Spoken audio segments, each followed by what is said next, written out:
Welcome to this Tutor to You Sociology topic video on media. In this video we're going to look at the work of Keane on the new media.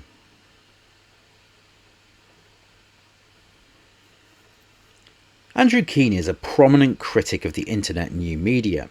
His work focuses on how the rise of digital platforms has transformed society, with a particular emphasis on the negative impacts of social media, user-generated content, and the internet's democratization. Keane is best known for his critical stance on what he calls the cult of the amateur, a term he uses to describe how digital media allows anyone to create content, potentially undermining expertise, quality, and professional journalism. In his influential book, The Cult of the Amateur, How Blogs, MySpace, YouTube, and the rest of today's user-generated media are destroying our economy, our culture, and our values, Keane argues that the rise of new media platforms like blogs, YouTube, and social networks has fundamentally changed the media landscape, for the worse. His key argument is that the internet's democratization of content creation has led to a decline in the quality of information and culture. Before the advent of new media, professional gatekeepers like journalists, editors, and publishers played a crucial role in ensuring that the information shared with the public was accurate, well-researched, and reliable.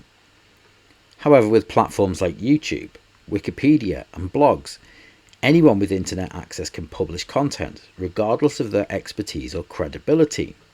According to Keane, this shift has eroded the quality of media and information available to the public, contributing to a rise in misinformation, fake news, and unverified content.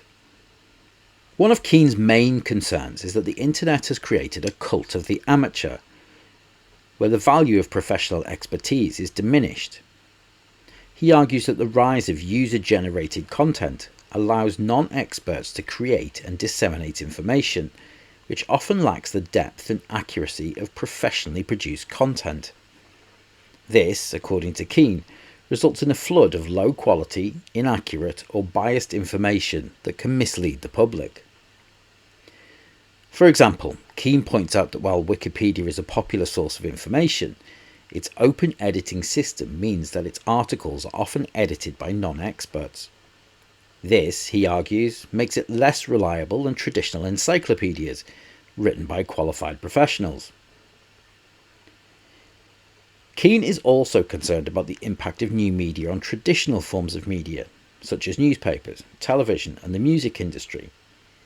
He argues that the internet has disrupted traditional media industries by providing free access to content, leading to a decline in revenues for professional creators, journalists, and artists. This has caused many traditional media outlets to struggle financially, resulting in job losses and a reduction in the quality of journalism and entertainment.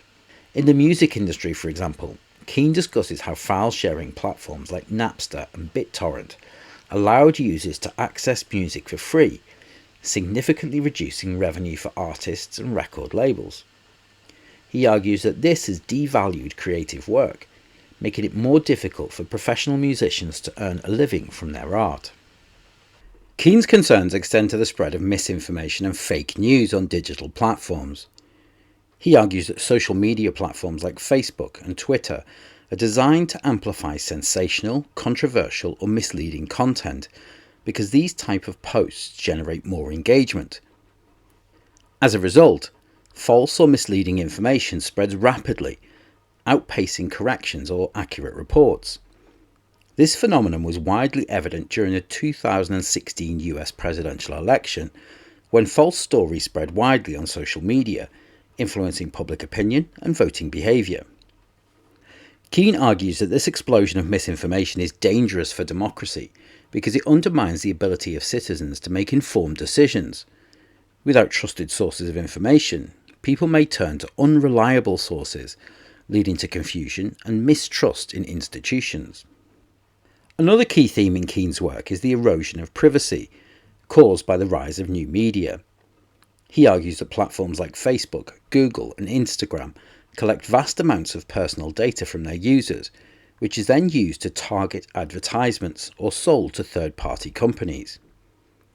Keane warns that this lack of privacy poses a significant risk to individuals' freedom and autonomy, as corporations can exploit personal data for financial gain.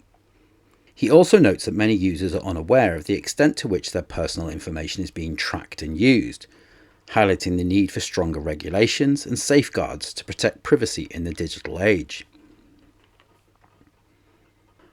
While Keane's critiques of new media have resonated with many, his work has also faced significant criticism. One common criticism of Keane's work is that of elitism. Some argue that his defence of traditional media and professional expertise overlooks the benefits of democratising content creation. Keane's critics argue that new media platforms give a voice to marginalised groups who have historically been excluded from mainstream media, offering them opportunities to share their perspectives and challenge dominant narratives. Critics also argue that Keane focuses too much on the negative aspects of new media while ignoring its potential benefits. For example, while Keane is concerned about misinformation, others point out that new media has also enabled the rise of citizen journalism, where ordinary people can report on events in real time, often filling gaps left by traditional media. And finally, Keane's approach has been critiqued for being technologically deterministic, the belief that technology is the primary driver of social change. Some argue that Keane overlooks the social, economic and political factors that shape media use, and that blaming the internet alone for these problems oversimplifies the issue.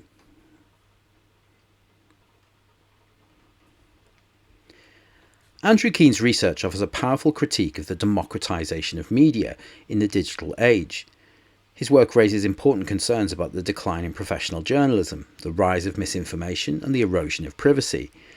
However, his analysis has also been critiqued for being too pessimistic and elitist, with critics arguing that the internet also offers valuable opportunities for more inclusive and diverse media landscapes. Keane's work provides a critical perspective on how new media shape society and highlights the ongoing debate over the benefits and drawbacks of digital platforms. That concludes this Tutor to You Sociology topic video on media, looking at the work of Andrew Keane on the new media. Thanks for watching.